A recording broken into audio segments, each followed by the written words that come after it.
All right, welcome everyone to Humanities 281 Exploring World Religions.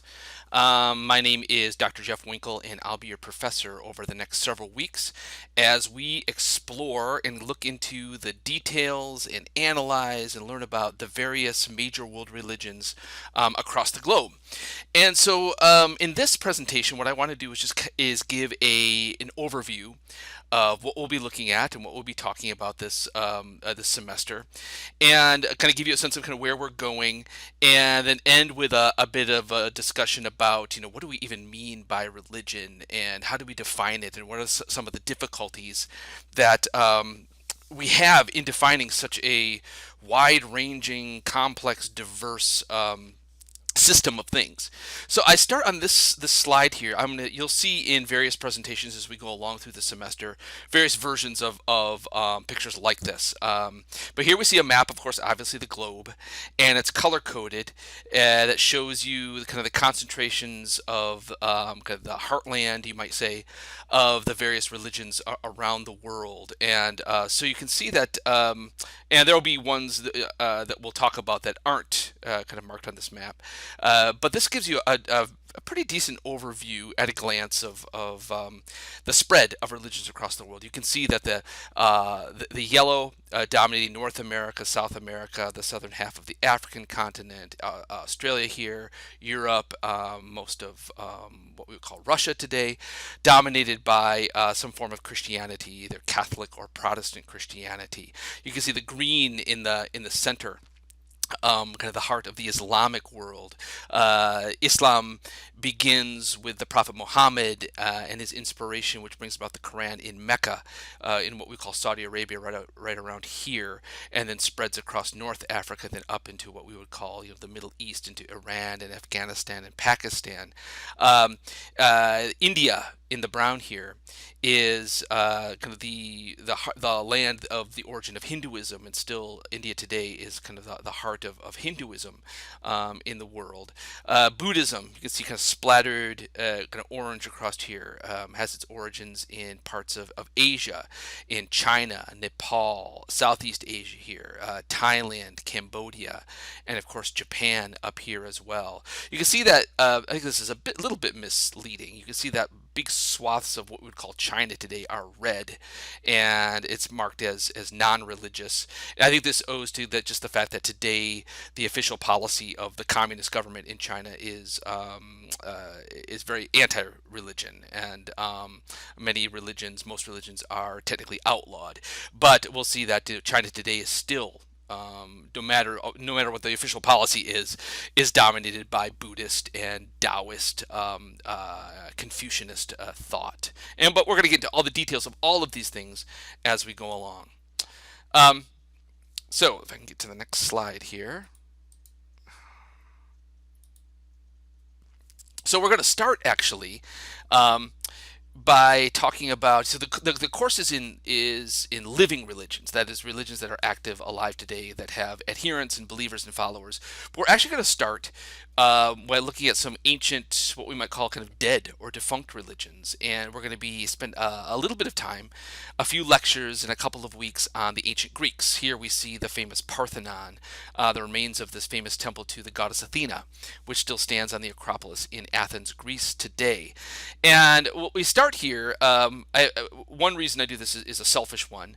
My own background, my own education is rooted in the ancient Greeks and Romans. So this is stuff that I know a lot about, that I've studied extensively, that I'm fascinated with, and maybe hopefully some of you have an interest in as well. But I like to talk about it in this class because it kind of gives us a broad chronology of ancient religion, and we can see how going back to religions that nobody really follows anymore. There are very few Zeus worshippers on the globe today, but we can still see things that tie various religions together. I think we'll quickly see that the ancient Greeks and all of their many gods and goddesses, and the way that these gods are thought about, the way they were worshipped, has a lot in common with kind of polytheistic systems that we see. It reminds me a lot of Hinduism in particular. So we'll start there. More details on that soon. In fact, some of your readings and lectures this week will be rooted in the ancient Greeks. From there, we'll kind of move to what we call indigenous religions. I didn't point that out on the map previous, but those light blue splotches reflect kind of pockets of tribal religions. Indigenous peoples, that would be Native Americans, the indigenous peoples of the Amazon in South America, tribal peoples on the African continent. What you see here are three gentlemen from the Aboriginal tribes in Australia, and that's actually the kind of the test case that we'll be looking at. We're going to zoom in on the Aborigines in Australia as for our look at indigenous religions. We just don't have the time and space to look at kind of all of the various tribal religions across the world, but I'll try to make the case. I think the textbook makes the case that there are things that bind these indigenous tribal religions together across the globe and across time and space. From there, we'll move to kind of the first, what you call kind of major world religion we'll look at is Hinduism, and fascinating subject. And there's a famous stat that we'll revisit that in Hinduism there are, I think the number is there famously 330 million gods. So it's a dizzying array of what we call polytheism, many gods. And this slide here, you just see kind of a small glimpse into the faces of some of those millions and millions of gods. As we'll explore, how does a system like that work? What does it mean to worship gods like these? We'll look at the imagery, the famous multi hands and legs of these Hindu gods and goddesses, and the various things they hold in their hands all have deep and significant meaning. And so we'll explore that in great detail. Another religion that did not show up on that original slide, just because comparatively in terms of number of adherents, it's small, but a really interesting one, Jainism, whose heart is also in India today. And Jainism is a religion that has definitely some overlap when it comes to Hinduism and other kind of Asian, Indic religions, but it's also very unique. And at the root of Jainism is this idea that you do no harm, non-violence to the extreme, non-violence human to human, but not even to the smallest speck of an animal, seen or microscopic. You do your best to do absolutely no harm to any living thing on the earth. More on that, of course, later. Then Buddhism. Again, a major world religion, has its roots in Asia, but has spread across the globe in many forms. We'll talk about Buddhism. There's still many people would say that Buddhism is not technically a religion. There's not a lot of what we might call God talk in religion, and in this religion. So can it be a religion then? Is it more kind of a philosophy rooted in meditation and tapping into something greater, but without the language of God that you might find in some of these other more explicit polytheistic or monotheistic religions? Taoism and Taoism also kind of might fall into that same boat. Taoism and Taoism, just kind of two titles for the same thing. The D and the T are very close to one another. If you see those two terms, Taoism or Taoism, they refer to the same thing. But it too, like Buddhism, is it a philosophy? It's about finding kind of harmony and balance through the way you conduct your daily life, the way you treat other people, the way you meditate and the like. And here too, also not a lot of talk of specific gods or polytheism like we see in Hinduism. So we'll talk about that too in terms of can we call it a religion in terms of the way we define these things. Confucianism too. Confucianism, a kind of a religion / life philosophy rooted in the teachings of this kind of semi-legendary figure, Confucius. So the great figure of Chinese wisdom and philosophy too. And like I said, despite kind of communist ideas about religion and the outlawing of religion, there is a Confucian foundation of kind of Chinese culture that goes back centuries, well before the kind of the arrival of the communist revolution in the previous century. Shinto, we'll spend kind of a brief time talking about Shinto. Shinto is an indigenous religion on the Japanese Isles. It's been, in its modern day practice, it's been fused with Buddhist thought and practice in many ways, but it is also its unique and distinct thing. It's one of the very interesting things about Shinto. It is so tied to the land and the sea and the geography of Japan that I think you could arguably say that you can't be Shinto outside of Japan. It's so tied to the landscape and the ancient culture of that geography and those people that Shinto is synonymous with Japan and the Japanese.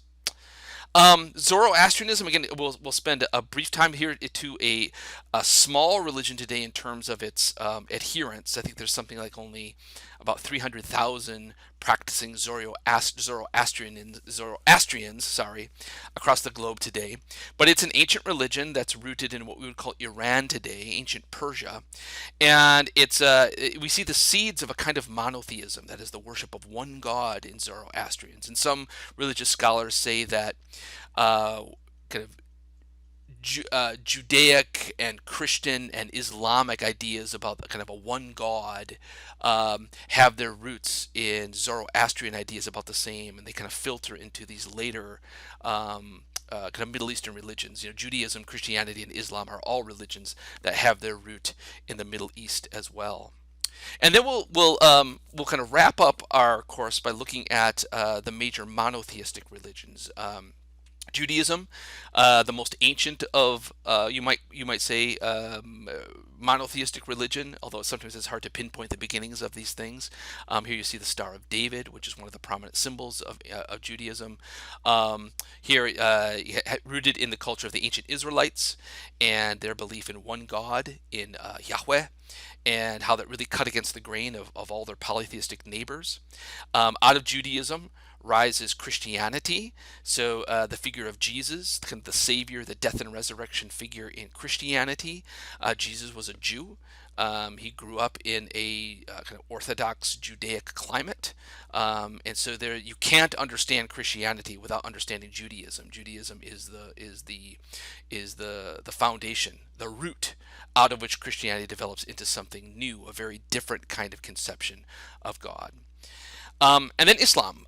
Islam is the of the major monotheistic religions. It's by far the youngest. It arrives in the 600s, in the 7th century, so about 1,300 years ago or so, and it has its roots in the prophetic tradition. Now, Islam too, as we'll explore, in many ways is inseparable from Judaism and Christianity as well. There's lots of prophets. There's lots of traditions in Islam that are shared both with ancient Jewish culture and Christian ideas. For example, Jesus.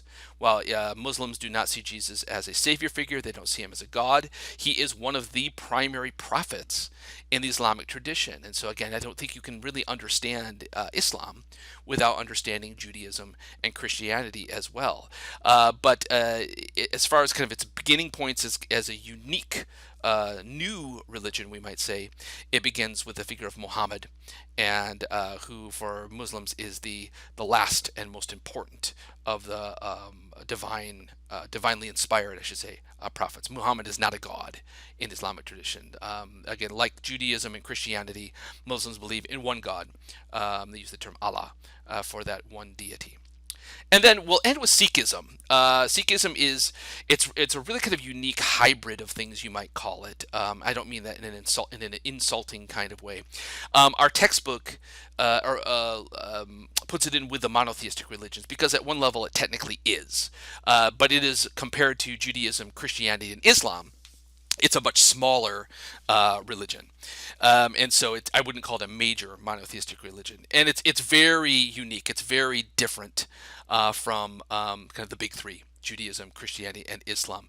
Sikhism is what you're looking at here is their famous Golden Temple, which is in this vast complex in the Punjab region of India today, which is the heart of Sikhism, and where most people who are Sikhs live today. Again, a fascinating religion. It's kind of it has monotheistic elements. It has kind of Hindu elements in it as well. It's a really interesting kind of hybrid of kind of, in some ways, monotheistic and polytheistic ideas together.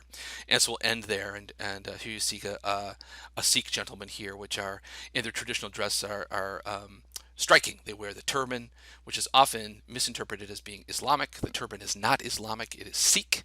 The long beard, they carry a dagger, they have these flowing robes, and we'll get into all of what those symbols and accoutrements mean.